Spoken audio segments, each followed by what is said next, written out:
Vincent paye 460 € par mois depuis 3 ans pour une chambre de 14 mètres carrés dans cet appartement à Lille.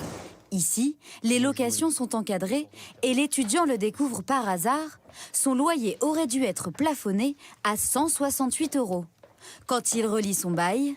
C'est là où je me suis aperçu que mon loyer était constitué de 2 parties, le loyer de base à 168 € et le complément de loyer à 292 €. Pour justifier ce complément de loyer, le propriétaire mentionne dans le bail que les meubles sont de grande qualité. Des placards pas forcément d'une grande qualité. Là, j'ai un tiroir qui commence à se casser la gueule un petit peu. Là, j'arrive pas à le refermer. Je paye un loyer trop cher par rapport à ce que je devrais payer et sans que ce soit réellement justifié, Cette pratique est fréquente dans les grandes villes où les loyers sont plafonnés, comme Paris, Lyon, Bordeaux ou encore Montpellier. Des propriétaires n'hésitent pas à en profiter. D'après les professionnels du secteur, 40% des annonces dépassent les plafonds de loyer fixés par la loi. Peu de contrôle et un flou juridique autour de ces compléments de loyer laissent place à des abus fréquents. Face à l'ampleur du phénomène, ce site spécialisé dans l'immobilier tente de limiter les abus. Allô ?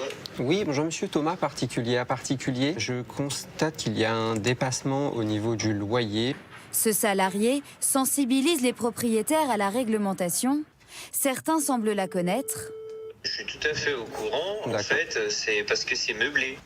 D'autres essayent de se justifier. Vous êtes en plein sud et vous êtes derrière l'église, c'est magnifique. Et en plus, monsieur, il y a un balcon. Et parmi eux, peu sont enclins à faire baisser le prix de leur location.